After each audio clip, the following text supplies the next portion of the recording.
Father, for your loving grace and loving mercy. Thank you, Father, for the gift of life na patuloy ninyong ibinibigay sa amin. Maraming salamat sa kaligtasan. Maraming salamat, Father, sa buhay, Father. At ngayong umaga na ito, ang dalangin namin, Father God, ay isang tabi muna namin ang mga worries namin, itaas namin sa inyo, ang mga pangamba namin, ang mga takot namin, at buong puso kami na lumapit sa inyo, buong puso kami itaas ang pangalan ninyo. Ngayong umaga na to, ang dalangin namin ay maranasan namin ang inyong presensya sa pamamagitan ng mga awitin na maririnig namin ng salita ninyo, Father.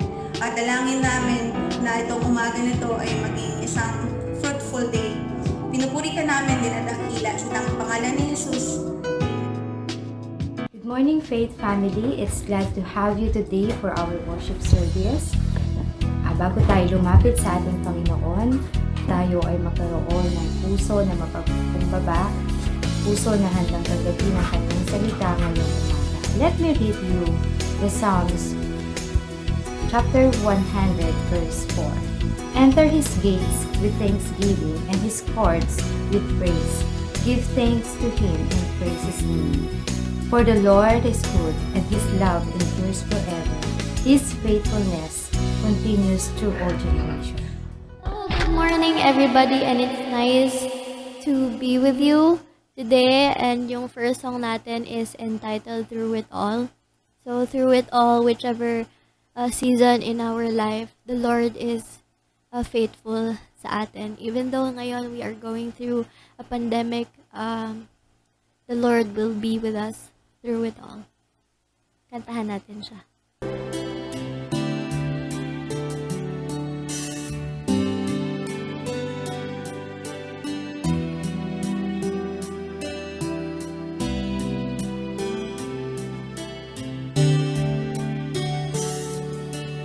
You are forever in my life.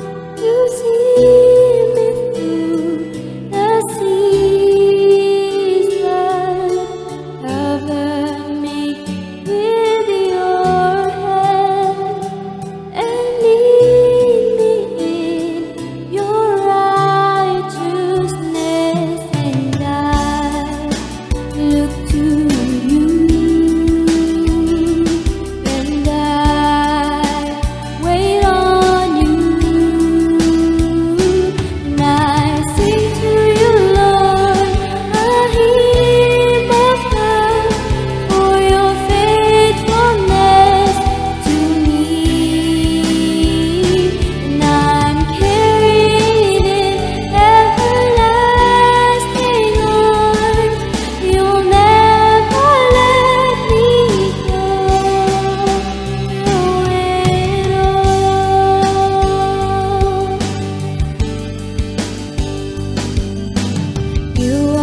last week, I issued a challenge. I asked the parents of America to pull a little holiday trick on their children. We did this on Halloween with candy and got a lot of response to it.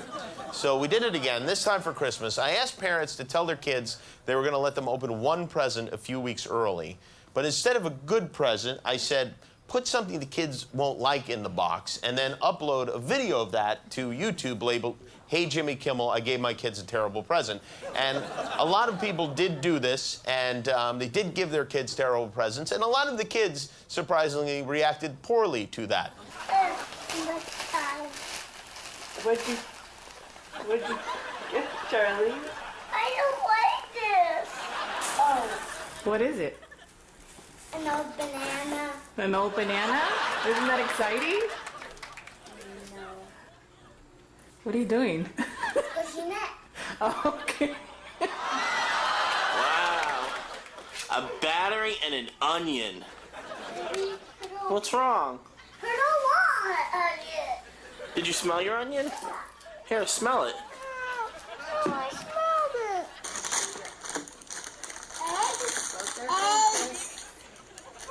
Eggs. Open it. A hot dog. What is that? I got a girl activity book with stickers. I'm not a girl. I'm not a boy. I'm not a boy either. The worst present ever. What is this? Marissa, what do you tell me all the time about my cooking? I love it. You love my cooking, so I made you something. Then why is it like, why is it peanut butter and jelly sandwich, stuff like that? You should appreciate her getting us a present, but I didn't know it would be like that. Yes, a sandwich of mine. I love your cooking when you cook like dinners, like hot pockets or pasta or buffalo wings, something like that. Not just a sandwich. Why would you eat off of it? Well, Marissa, so you don't want that peanut butter and jelly sandwich? I'll eat it. I'll eat it. Open it up.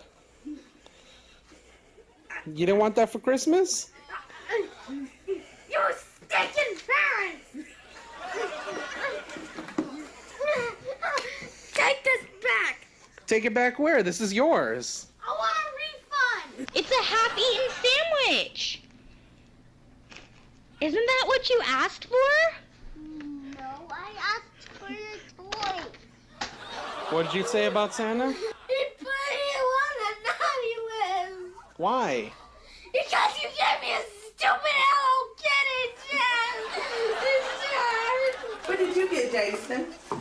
Some black beans, cheese, and a Waffle House hat. What's in there? A bag of... Oh, you got a Mr. Potato Head. They're from Santa. No, Did Santa I- did not have those things. I saw you in the car in the garage. Those things were not from Santa Claus. Are you upset? You stupid parents! I hate you! I hate you all!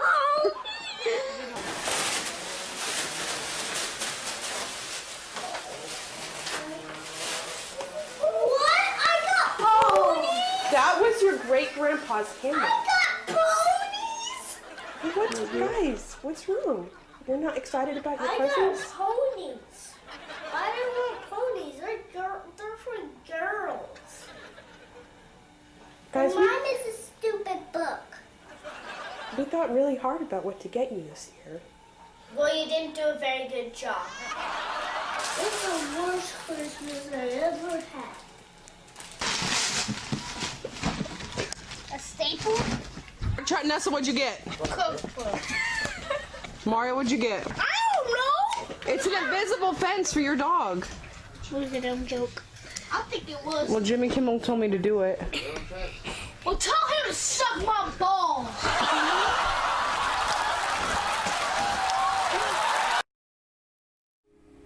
Isang magandang umaga muli po sa ating lahat, and thank you for joining me. This is your Pastor Rommel, and from Faith Christian Ministries, bringing you the word of the Lord this morning. And it's the first Sunday of the month of December. And of course, when it comes to December, alam po natin, we are celebrating the birth of the Lord Jesus Christ. Of course, hindi natin alam kung kailan po talaga pinanganak si Jesu Cristo, but we still celebrate it as we celebrate our own birthdays to remember Him. And it's a wonderful time to really feel the yung spirit of the coming of the Lord Jesus Christ, hindi ba?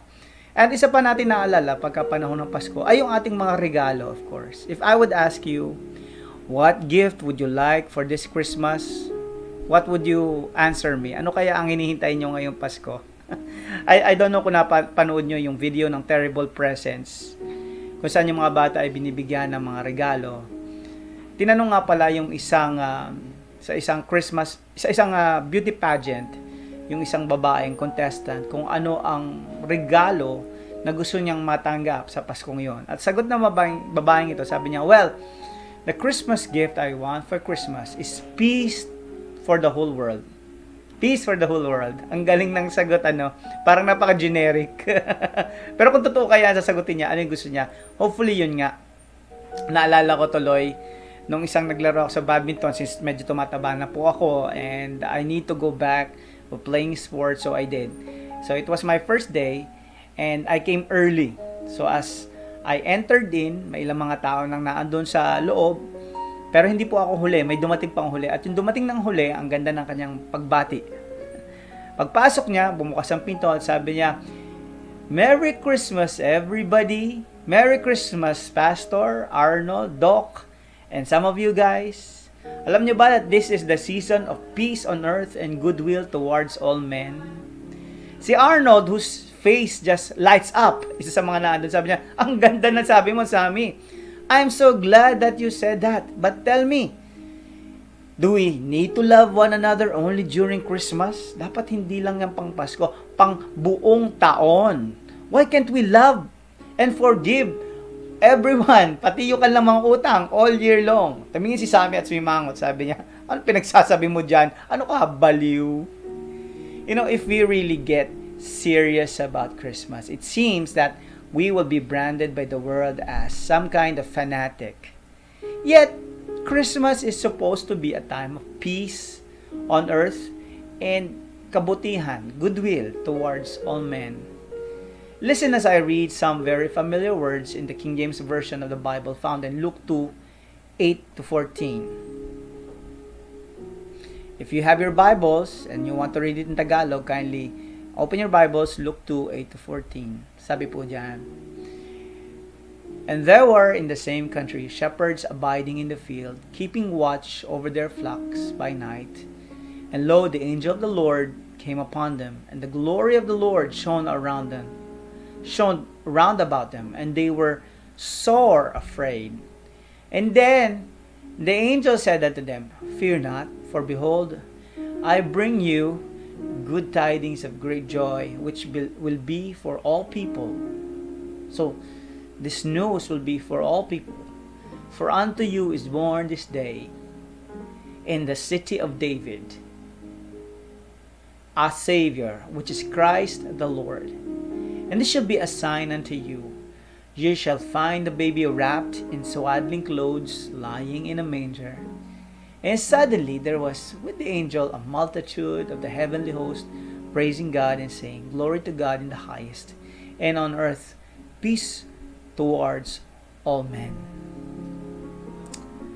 As Christmas comes again, as it comes every year at the same time, iniisip ulit natin, maybe hindi siguro impossible. Maybe we could have hearts filled with love. Maybe we really could be kind to one another. Not just once a year, but hopefully all year long. Siguro nag-Christmas shopping na kayo.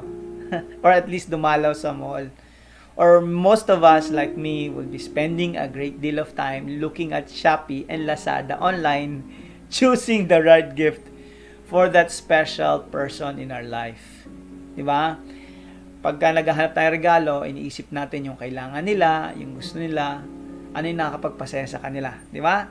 Then, we purchase the gift. We wrapped it, and hinihintay natin, await the moment when yung loved one natin, bibigay natin, and they will open that special gift. And when he or she opens the box, looks sa gift na binigay natin, inihintay natin yung expression nila, di ba? Na joy, delight, happiness. Pero pag hindi sila masaya sa bigay natin, if there's no expression of joy, what will happen? We will be disappointed. Di ba? Malungkot din tayo. Dahil sa pagtanggap nila ng regalo natin, para bang tinatanggap din nila tayo. Or pag hindi nila tinanggap yung regalo natin, para bang ang sakit, hindi din nila tayo tinatanggap. At least that's the way we feel. So, let us open the gift of God for us this Christmas. And I believe it's something that all of us need to open and accept. If not, di ba, the gift would not be ours. I'm sure that most of you would say, kung tatanungin ko kayo, ano nga ba yung regalo sa atin ni Jesus Christ sa Pasko? I'm sure everybody would say, of course, Jesus Christ is gift. Some would say, evidence of His love. And of course, lahat po yan ay totoo. But I want to be more specific than that. God gave us several very valuable gifts this Christmas. Una, He gave us the opportunity for the forgiveness of our sins. Ayan. He gave us the opportunity for the forgiveness of our sins. Kapatawaran ng ating mga kasalanan. Now, that is very important. Why is it important? Kasi mga kapatid, if we really want peace with fellow man, bago tayo magkaroon ng kapayapaan sa ibang tao, kailangan payapa tayo sa ating mga sarili. And we can never really be at peace with ourselves until we are at peace with God. Tama po ba? And we can never be at peace with God until our sins have been forgiven. There can be no peace. Sa totoo lang, walang kapayapaan sa mundo kung walang kapatawaran ng mga kasalanan. You see, all our fights, all our wars, it's because, di ba, sins have been done and sins have not been forgiven. And so because of that sins, wars and fights move forward.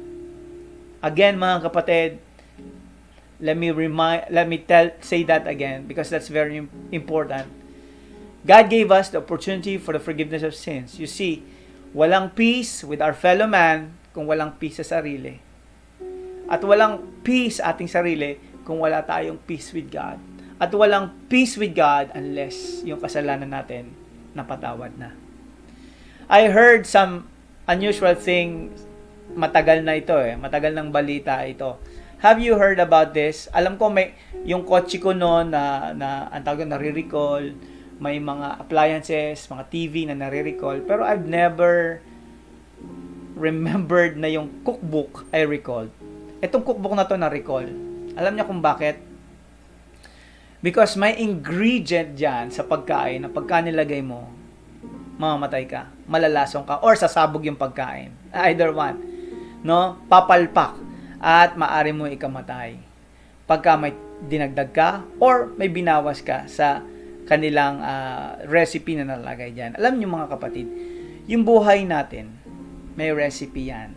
Binigay na ng Panginoon sa atin yung recipe. At pag tinanggal natin ang bagay na binigay niya, pagka binawasan natin yung recipe niya sa buhay, it will blow up in our faces.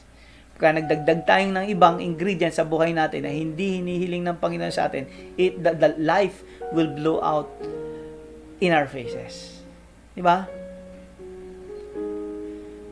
That is why there is so much sadness, depression, suicide, rejection in our world today. Because too many are following maling recipe sa buhay. Akala nila pag meron ako nito, magiging masaya ako. Pag meron ako ito, magiging masaya ako. So I will add all this up and take away Jesus Christ, God in my life.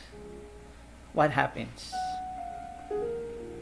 Bad things happen if we don't follow the recipe of life and the recipe that the Lord gave us. And first of this is the forgiveness of our sins. We should accept it. So God says, ito yung regalo ko sa iyo. hindi lang ito baby, pero ito ay nangangahulugan ng kapatawaran ng iyong kasalanan at kaligtasan para sa iyo. That's a beautiful gift. Thank you Lord for that gift. Pangalawa, He gives us help in our situation for today. All right. Help in our present situation. Look at the story. If we will go back to the story, if we will look back at the shepherds tending the flock, I was thinking of the shepherds sitting out on the hillside. They were watching all the sheep all night long. Ang mga shepherds na to, they were poor, mahirap po to. They were one of the lowest part of the community. Walang prospect for improving their lives. Ang buhay ay harsh, ang buhay ay hard. Walang pag-asa na maging mas maganda pa kaysa sa hinaharap nila. And then, this one glorious night, the angels just appeared from the heavens and made this wonderful announcement. Sabi niya, unto you is born this day in the city of David. Unto you, he's talking to the shepherds. Unto you, the city of David, a Savior who is Christ the Lord. Your Savior. Savior from your situation right now.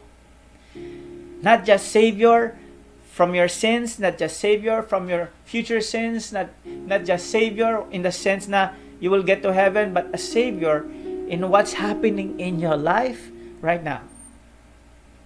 God has become real to them. God has come to help them. God has come to be their tagapagligtas, Savior, to bring peace in their lives, goodwill towards them. Di ba? That's the poorest spectrum of the country then. But on the other side of the globe, of the spectrum, were the wise men. The wise men were magi. They were people who are powerful. May authority sila. They are rich. They are wealthy. Yet, even though they had all these things going for them, meron sila lahat ng bagay na hinahanap natin. They were wise, they were powerful, they were rich. Yet, there was some emptiness sa kanilang buhay. Hindi ba? So, hindi ibig sabing mayaman ka, meron ka ng lahat ng gusto mo, fulfilled ka na. These people was looking for something in their lives. Ganon din yung mahirap, they were looking for something in their lives. Ganon din yung mayaman, they were looking for something in their lives. Because when they saw the star, they came because they needed something to fill their lives with. So whether rich or poor, powerful or weak, whoever we are, kailangan po natin ng tulong.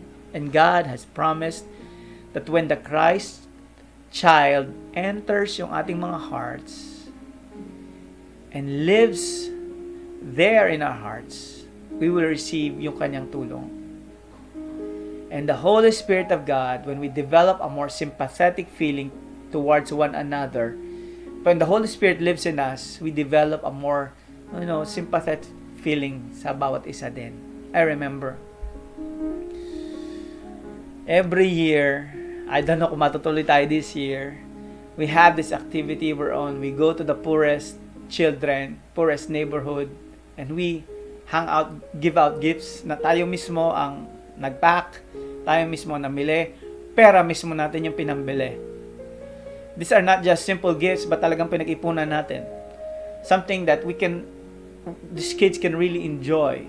Some gave new clothes, new shoes, toys, school supplies.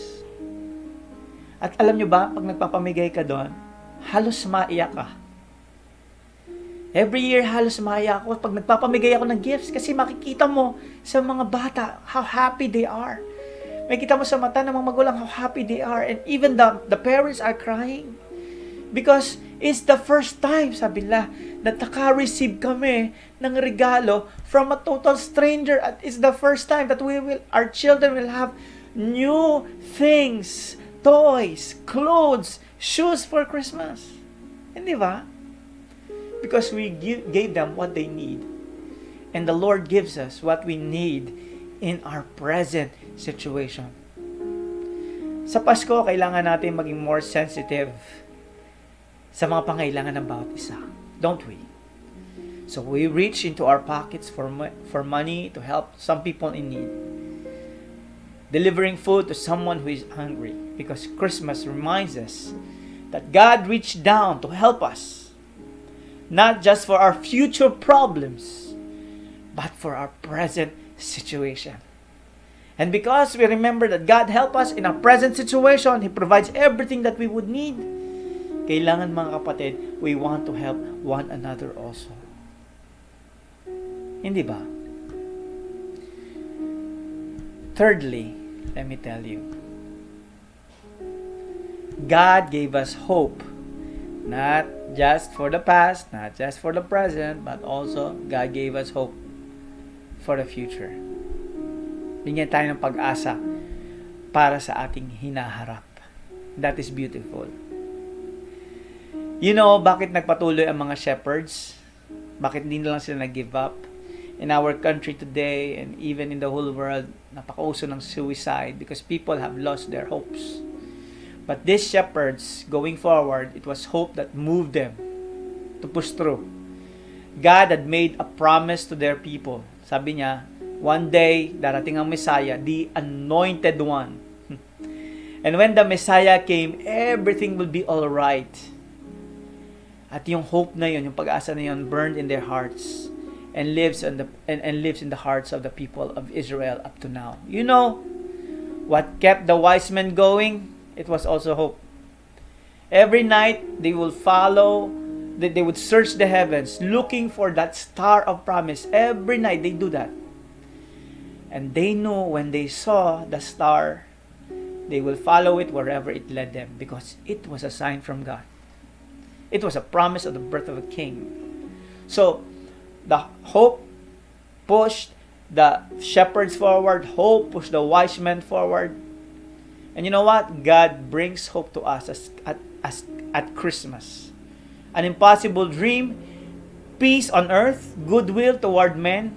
Maybe there will always be wars and rumors of wars. Maybe the poor will always be hungry. And maybe we will always have to deal with terrorism and crime and violence. We see every day. And maybe we'll always have to deal with COVID. I don't know. But there is one thing that keeps us going. What's that?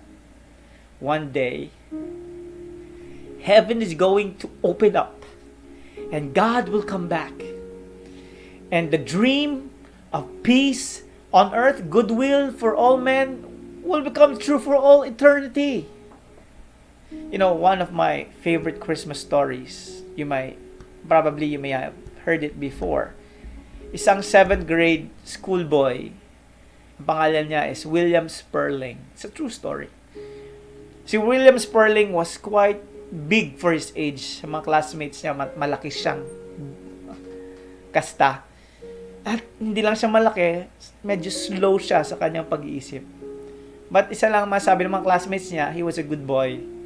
And all his classmates in school liked him. In fact, best friend nila palagi itong si William. And he was big enough to take part if they needed him sa anumang kailangan nila. So, nagkaroon sila ng isang play. Nagkaroon ng Christmas program to be presented. Tsaka si William Sperling, gusto niya sana maging shepherd.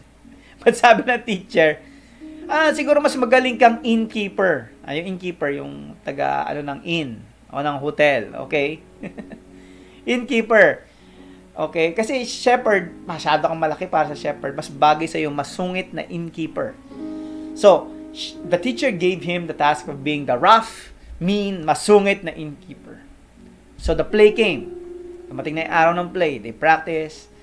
At when Mary and Joseph came to the inn, kumatok sila sa door.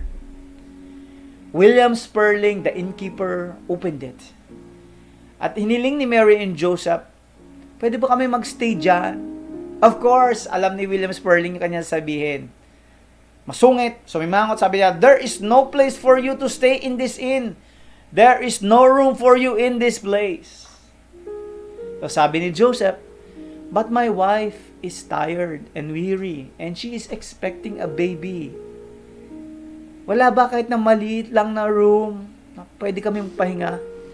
Once again, William Sperling said, as in his role, sabi niya, with a rough voice, sabi niya, "Umanap na lang kayo sa ibang lugar. There is no room for you in my inn."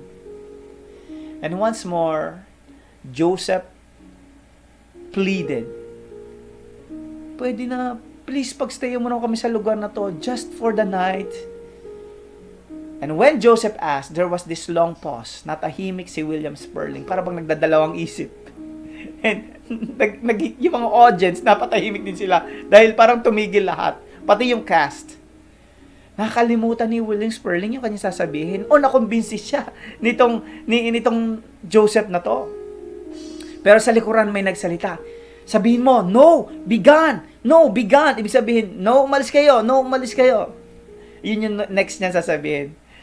But instead of saying that, finally, William Sperling said with softness in his voice, "Sige na nga, Mary and Joseph, dito na lang kayo tumuloy sa aking higaan. May higaan ako dito, ako na lang ang titira sa labas. Stay in my room and I will sleep in that shed." Everybody in the cast, everybody who was watching, even the teacher thought na yung kanilang play was ruined. Until she thought again of the words of that 7th grade boy, William Sperling. Sabi ng teacher, yun pala yung totoong truth ng Christmas. It's not go out and you can stay outside, but here, sleep in my room and I will sleep in the shed. Hindi ba yun talaga yung totoong diwa ng Pasko? Isn't that what Jesus did? No, you don't have to die for your sins, sabi ni Jesus. Ako na lang ang mamamatay para sa iyo. No, you can enter my house in heaven because I'm preparing a place for you. You do not need go to hell. Christmas made the difference. God wrapped that gift and gave it to us. Now, the question is, binalot niya na, binigay niya na. Ang tanong, natanggapin mo ba ng may kagalakan? Will you receive His gift with joy or will you treat it with indifference and rejections? God waits to see. Because what we do with the gift is what we do with Jesus Christ.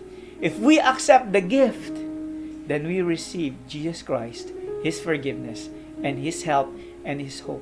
But if we reject it and want to live on our own, we are rejecting the Lord Jesus Christ and His gift to us. Mga kapatid, I want to challenge you today. If there is somebody listening to me right now, na hindi niya pa naalala na tinanggap niya si Jesucristo sa kanyang puso, at pinatira sa kanyang buhay ang salita niya at ang banal na Espiritu, I want to offer this time to pray for you, to pray with you, to accept the Lord and decide that you will have Him as your Lord and Savior. Please join me in prayer. Father God, forgive me for my sins. Hindi ko alam na kumakatok ka sa aking puso. I want to receive you, my gift, as your Lord and Savior. You are now my King. I am your servant. You are now my Lord. And I will obey you. Today, Lord, I decide that you are my God. Thank you for the forgiveness of sins and the eternal life. In Jesus Christ's name we pray. Amen and amen. If you did that today, if you prayed with me, you have accepted the Lord Jesus Christ, His gift to you, and the angels are celebrating in heaven. Thank you for joining me. Good morning, everybody.